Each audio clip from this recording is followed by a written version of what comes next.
नमस्कार, हरिभूमि टीवी पर आपका स्वागत है।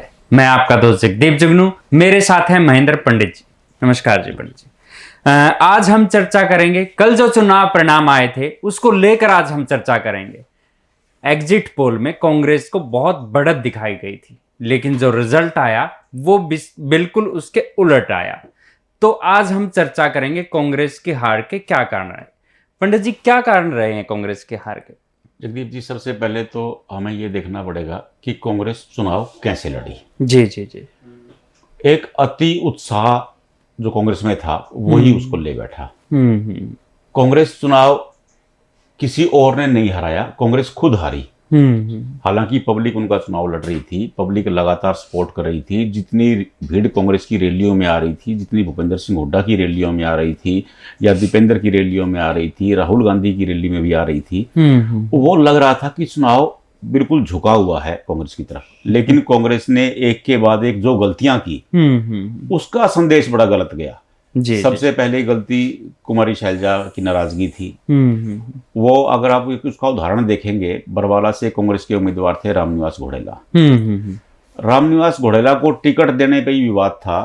बहुत से लोगों ने दिल्ली पहुंच करके प्रदेश प्रभारी बावरिया की गाड़ी रोक दी थी, जिससे वो खासे टेंशन में भी आए। बताते हैं कि वो बीमार हो गए। जी जी जी। वो लोग चाहते थे कि घोडेला को टिकट ना दिया जाए। उसके बाद पार्टी ने टिकट दिया। वहां एक घटनाक्रम हुआ बड़ा। घोडेला एक रविदास मंदिर में जन समर्थन के लिए गए थे, वोट मांगने गए थे।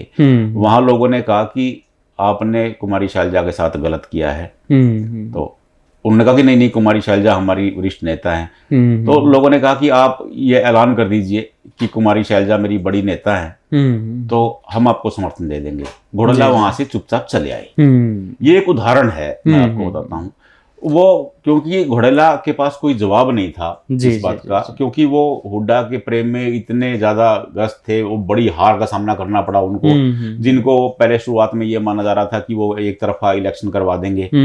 तो ये जो इम्पैक्ट गया, जो ये पहला चरण गया ना, वो पहले चरण में ही कांग्रेस की नैया डगमगाने लगी थी। उसके बाद जो बड़ा फैक्टर ये हुआ, जो शोर करने वाला वोट था, जो वोट इनेलो का था, जो वोट जजपा के पास था। हाँ, शोर बहुत ज्यादा था इस चुनाव। वो जो शोर करने वाला वोट था वो सारा कांग्रेस की झोली में आ गया। और जो बड़े नेता थे, जो अलग अलग कैटेगरी के बड़े बड़े नेता थे, चाहे वो कैप्टन अजय यादव थे अहिरवाल के, चाहे वो कुमारी शैलजा थी, चाहे वो रणदीप सुरजेवाला थे, सारे एक एक करके दरकिनार होते गए और हुड्डा स्ट्रीमलाइन होते गए। जी जी। लग ये रहा था कि हुड्डा ही कांग्रेस है, कांग्रेस ही हुड्डा है। तो यही सबसे गलत संदेश गया। उससे क्या हुआ आप देखेंगे, उससे यही हुआ कि पूरी पार्टी एक डोमिनिटी के ऊपर, एक कम्युनिटी के ऊपर डिपेंड हो गई। वो पूरी, जब ये हुआ कि पूरी पार्टी एक कम्युनिटी के ऊपर डिपेंड है, वहीं से दुर्गति होने का सिलसिला शुरू हो गया। क्योंकि एक कम्युनिटी से आप सत्ता नहीं ले सकते। आप अगर ये चाहेंगे कि एक कम्युनिटी से आप सत्ता ले लेंगे, वो संभव नहीं है। सबको मिलके साथ चलना होगा, जब ही कामयाबी मिलती है। बिल्कुल ठीक बात है। अब आप देखेंगे हाईवे पे अहिरवाल में बहुत बुरी दुर्गति हुई। दुर्गति का कारण यही हुआ क्योंकि वहां उस कम्युनिटी का उतना वोट नहीं था जितना कांग्रेस सोच रही थी। और एग्जिट पोल भी अहिरवाल बैठ में ये दिखा रही थी कि कांग्रेस बढ़त में, कांग्रेस तब तक बढ़त में थी। लेकिन जब जब नेता दरकिनार होते चले गए, उनके जो समर्थक थे या उनकी जो कम्युनिटी के लोग थे, देखो हरियाणा में चुनाव जीतने के लिए कम, सबक सिखाने के लिए ज्यादा होता है। जी। गोभी खोदने वाला चुनाव होता है, रड़क काट दे। हाँ, तो वो ऐसा गोभी खुदती चली गई कांग्रेस की। और भीड़ केवल वही उसी कम्युनिटी की ज्यादा आ रही थी, और कांग्रेस ये समझ ही नहीं पाई कि हो क्या रहा था। वो एकमात्र एक नेता के सिर पे जब पार्टी, आप कांग्रेस का इतिहास देखिए, कांग्रेस ने जब भी सत्ता बनाई है, उनके पास 4 से 5 मुख्यमंत्री के दावेदार होते थे। हर बार अगर आप 2005 का चुनाव देखेंगे, वीरेंद्र सिंह मुख्यमंत्री पद के दावेदार थे, इंद्रजीत मुख्यमंत्री पद के दावेदार थे, उधर शैलजा मुख्यमंत्री पद की दावेदार थी, और तो और ओम प्रकाश जिंदल भी मुख्यमंत्री पद के दावेदार थे। भूपेंद्र हुड्डा तो थे ही थे, किरण चौधरी भी मुख्यमंत्री पद की दावेदार। तब तक किरण चौधरी नहीं थी, तब सुरेंद्र सिंह थे। तो मैं आपको बता रहा हूँ, एक ये उदाहरण है। तो सभी लोग अपने अपने क्षेत्र से मुख्यमंत्री पद का दावा करके 8-8, 10-10 सीटें जीत के ले आए। 67 सीटें हो गई। लेकिन इस बार क्या हुआ, पूरी की पूरी कांग्रेस रोहतक पर डिपेंड थी। आप ये कहें कि हुड्डा, क्योंकि दीपेंद्र हुड्डा और भूपेंद्र हुड्डा के हाथ में पूरी कमान थी। जी जी जी। तो सब कुछ उनके हिसाब से हो रहा था। कुमारी शैलजा शुरुआत के 12 दिन चुनावी मैदान में ही नहीं आई, वो एक बड़ा गलत संदेश गया। दूसरा, अगर आप कुमारी शैलजा नहीं आई, वो हुआ उसके बाद मायावती सक्रिय हो गई। हाँ। इनेलो मायावती को हरियाणा में ले आई। जननायक देवीलाल की जयंती पर एक कार्यक्रम हुआ, उसमें रैली हुई, उसमें मायावती ने संदेश दिया।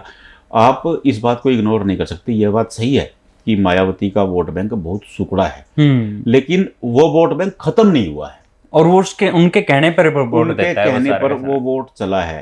आप वो वोट बैंक खत्म नहीं हुआ। हालांकि बसपा कोई सीट नहीं जीत पाई, एक सीट पे मुकाबला हुआ, लेकिन हाँ, वो लास्ट तक आगे थे। हाँ, वो एकदम प्रभावी नहीं हो पाए। लेकिन मायावती ने कांग्रेस की गोभी जरूर खोद दी। वो जो मायावती का वोट था वो पूरी तरह से कांग्रेस से छिटक गया। लोकसभा चुनाव में वो वोट कांग्रेस को मिला था, इसी कारण कांग्रेस 5 सीटें जीतने में कामयाब हो गई। हम लगातार बोल रहे थे कि मुकाबला लोकसभा चुनाव में बराबरी का था, 5-5 को तो था, लेकिन कांग्रेस एक परसेप्शन बनाने में कामयाब रही कि हम लोगों ने 5 सीटें छीन ली हैं, हम लोग जीत रहे हैं। और यही परसेप्शन बनता गया, विधानसभा चुनाव तक बनता गया, और हुड्डा प्रभावी होते गए। क्योंकि लोकसभा चुनाव में जो ज्यादा कैंडिडेट थे, कुमारी शैलजा को छोड़ दें तो बाकी सारे हुड्डा के समर्थक जी जी जी। उनके जीते, इसलिए हुड्डा पावर में भी आ गए। दीपेंद्र हुड्डा को बड़ी जीत मिली। तो वो आला कमान को भी ये लगा कि हुड्डा पावरफुल है, और वो पूरी तरह डोमिनेट हुड्डा के सिर पे हो गया। और यही कारण रहा कि कांग्रेस छिटक गई। अब सोनीपत जो क्षेत्र है वो पहले हुड्डा लगभग सीटें कांग्रेस के पास थी, लेकिन उसमें से एक बड़ौदा को छोड़ के सारी सीटें छिटक कर बीजेपी के खाते में चली गई, एक निर्दलीय के खाते में। ये क्या, कैसे देखते हैं? इसका गढ़ ही नहीं बच पाया यदि आप हुड्डा की डोमिनेशन की बात करते हैं तो। देखिए, गढ़ बचने का कांग्रेस आलाकमान वो हिम्मत नहीं दिखा पाया जो भाजपा ने दिखाई। आप देखेंगे भाजपा ने रामविलास शर्मा का टिकट काट दिया। हाँ, उनकी जगह नया चेहरा मैदान में उतारा जो जिला अध्यक्ष थे, और वो जीत गए।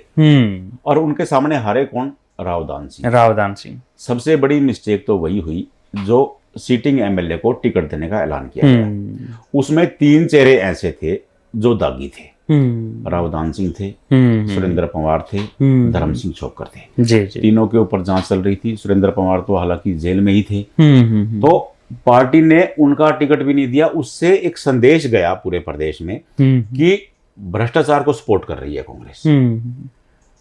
चाहे वो दागी हैं या वो अपराधी हैं या नहीं है, या दोषी हैं या नहीं है, वो अदालत तय करेगी। जी। लेकिन वर्तमान में उनके ऊपर एक केस है, और आप उनका टिकट काटने की बजाय आप उनको सपोर्ट कर रहे हैं। पब्लिक की नजर में ये गया कि पार्टी भ्रष्टाचार का समर्थन कर रही है। जी।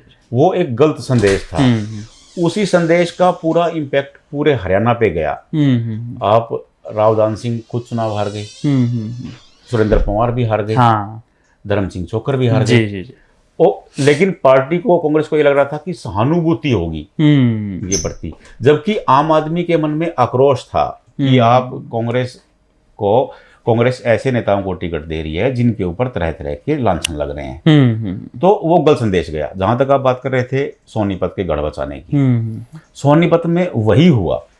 सीटिंग गेटिंग का फार्मूला लागू कर दिया कि जितने भी एमएलए थे उनको सबको टिकट दे दिया। पार्टी बार बार ये कह रही थी कि हम सर्वे करवा रहे हैं, राहुल गांधी के पास एक सर्वे की रिपोर्ट है। उस रिपोर्ट सर्वे का फायदा क्या हुआ जब आपने सभी को टिकट देना है। वहां एक बड़ी फोर्स थी जो चुनाव लड़ने को तैयार थी। वो नए चेहरे थे, 2500 के आसपास चेहरे थे। आवेदन पूरे हरियाणा में आए थे। तो वहां हुड्डा के गढ़ में भी हुड्डा ने केवल उन्हीं लोगों पे भरोसा जताया जो उनके आसपास थे। नए चेहरों को तलाशने की जरूरत नहीं समझी गई। अब मैं बरवाला का उदाहरण दे रहा था आपको। रामनिवास घोड़ेला हुड्डा के समर्थक हैं, सबको पता है। तो वहां नए चेहरे को टिकट देने की बजाय विरोध के बावजूद उसी को टिकट दिया गया। वो भारी हार का सामना करना पड़ा। रावदान सिंह को भारी हार का सामना करना पड़ा, धर्म सिंह छोकर को हार का सामना करना पड़ा। सोनीपत में भी यही हुआ। जो पुराने एमएलए थे उनके खिलाफ एंटी इनकम्बेंसी थी, जबरदस्ती। कोई 3 बार से एमएलए बन रहा है, कोई 4 बार से एमएलए बन रहा है। रघुवीर काद्यान केवल इसलिए बचे क्योंकि भारतीय जनता पार्टी ने वहां मिस्टेक की। भारतीय जनता पार्टी ने एक बादली के चेहरे को झज्जर में मैदान में उतारा। वो उनका झज्जर में कुछ था नहीं, सॉरी बेरी में कुछ था नहीं, कुछ नहीं वो इसलिए, और उसका एक गलत इम्पैक्ट ये गया, वो प्रभावी भी हो सकते थे, लेकिन भारतीय जनता पार्टी के जिलाध्यक्ष ने पूरी कार्यकारिणी के साथ कांग्रेस में शरण ले ली। विक्रम कात्यायन कांग्रेस में चले गए, तो रघुवीर कात्यायन इसलिए बचे। महम से बलराम दंगी इसलिए जीते क्योंकि उनके खिलाफ जो एंटी इनकम्बेंसी नहीं थी पिछली बार, वहां पे कुंडो विधायक थे। अब बहादुरगढ़ में देख लीजिए, बहादुरगढ़ में आप राजेश जून हुड्डा जी की तो समर्थक थे, वो बागी होकर चुनाव लड़े, तो आप लगातार 3 बार से राजेंद्र जून वहां पे विधायक हैं, उनकी टिकट उनको फिर थमा दी गई। अब जो वहां के लोकल लोग हैं उनको लगा कि ये केवल वही करना चाह रही है कांग्रेस, तो उसका एक गलत संदेश गया, उनमें से आधे चेहरे चुनाव हार गए। अब आप जिन जिन चेहरों को चुनाव लड़वा रहे थे, लोग पहले उनसे ही नाराज थे, आपने उन्हीं को टिकट पकड़ा दिया। तो एक बड़ा कारण रहा, जो भाजपा कांग्रेस को ये लग रहा था कि उनके पास 48% के आसपास वोट आ जाएगा, उनका वोट शेयर होगा। एग्जैक्ट पोल में भी, ओपिनियन पोल में भी लगातार यही दिखा रहे थे कितना, लेकिन वो 39 के आसपास आके रुक गया। तो 1% वोट का अंतर भाजपा और कांग्रेस में है, और लेकिन 10 सीटों का अंतर होगा, 10 सीटों का, और निर्दलीय लगभग 12% वोट, हाँ अनदर 12% वोट ले गए, और जीते उनमें से केवल 3 है। 12% वोट खाली निर्दलीय नहीं लेके गए हैं, 11.69% वोट अनदर्स को मिला है। उसमें आप इनेलो को भी काउंट कर सकते हो, उसमें आप जज्बा को भी काउंट कर सकते हो। आम आदमी पार्टी ने बड़ा डेंट लगाया है कांग्रेस को। अगर आम आदमी पार्टी को 5 सीटें दी जाती, तो वो जो आम आदमी पार्टी को 1% कुछ वोट मिला है, तो वो भाजपा कांग्रेस के खाते में होता। आज तस्वीर कुछ और होती। हाँ, वो बड़ा डेंट लगा कांग्रेस। लेकिन हुड्डा साहब अड़े रहे उस बात पे कि हमें आम आदमी पार्टी की जरूरत ही नहीं है। हमें देखिए, हर शहर में आम आदमी के पास, मैं ये नहीं कहता कि बड़ा वोट बैंक है, हर शहर में उनके पास 100-150 ऐसे लोग हैं जो हवा बनाने का काम करते हैं। लेकिन एक कम्युनिटी के ऊपर आप डिपेंड हो गए, एक नेता के ऊपर डिपेंड हो गए। पार्टी कहीं लग नहीं रहा था कि मिलकर के चुनाव लड़ रही है। कुमारी शैलजा अलग थी, रणदीप सुरजेवाला अलग थे, कैप्टन अजय यादव कहीं दिखाई नहीं दिए, वो केवल रेवाड़ी में ही सक्रिय रहे। तो इसका बड़ा खामियाजा कांग्रेस को भुगतना पड़ा। जी। कांग्रेस की आर से आप क्या सोचते हैं कि क्या कांग्रेस में बदलाव होने की उम्मीद है, कि या हुड्डा ही फिर चेहरा रहेंगे? नहीं, ये तो कांग्रेस आला कमान का, लेकिन मैं बताता हूँ, कांग्रेस को सबसे पहले परसेप्शन बदलना पड़ेगा। क्योंकि जो ये वोट कांग्रेस को मिला है, ये वो वोट है जो इनेलो का वोट था। हालांकि सीटें इनेलो से ज्यादा मिली हैं कांग्रेस को, लेकिन जो इनेलो का वोट था वो कांग्रेस को मिला है। और दुर्भाग्य देखिए, जो कांग्रेस का अपना कोर वोट था वो सारा भाजपा की झोली में चला गया। जी। तो वही बड़ा नुकसान हुआ। और जहां तक परिवर्तन की बात है, मुझे अभी तक तो ऐसा कोई आसार नजर नहीं आ रहा है, क्योंकि कांग्रेस ना आदी हो गई है इन चीजों की। कांग्रेस लगातार इन्हीं चीजों पे ही डिपेंड रहती है। कांग्रेस अपने आसपास एक घेरा है, कांग्रेस नेताओं के आसपास घेरा है।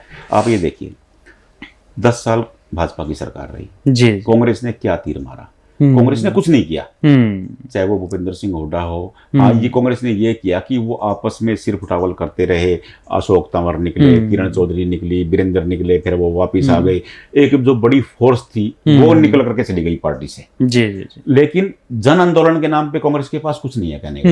पत्रकार वार्ता जरूर है, चंडीगढ़ में कर दी या रोहतक में कर दी, किसी ने सरसा में कर दी, किसी ने दिल्ली में। संगठन भी नहीं है अभी तक, और सिर्फ अध्यक्ष है, उसके अलावा है ही नहीं कुछ। प्रदेश अध्यक्ष है, प्रदेश अध्यक्ष खुद चुनाव हार गए हैं। आप ये देखिए, पार्टी का दुर्भाग्य है कि प्रदेश अध्यक्ष जब अपनी सीट नहीं बचा पा रहे हैं। तो वो जो कांग्रेस ने अपनी ही गलतियां की, कांग्रेस को भाजपा ने नहीं हराया। आप ये नहीं कह सकते कि कांग्रेस भाजपा के कारण हारी, कांग्रेस खुद के कारण हारी। कांग्रेस की जो हार का ठीकरा है वो कांग्रेसियों के सिर ही फूटना चाहिए। अब सबसे बड़े दोषी भूपेंद्र हुड्डा होना भी चाहिए, क्योंकि भूपेंद्र अगर जीतते तो भूपेंद्र हुड्डा ही सबसे बड़ा सेहरा उनके सिर बंधना था।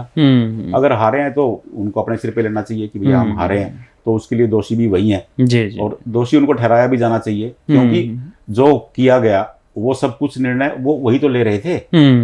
लेकिन जो समझने की बात थी, हर सीट पर लगभग कांग्रेस भाजपा ने यह प्रयास किया कि मुकाबले को ट्रायंगल कर दिया जाए। अगर ट्रायंगल नहीं भी हो पाता किसी कारण, तो एक निर्दलीय ऐसा बीच में जरूर होना चाहिए जो कांग्रेस का वोट बैंक काटे।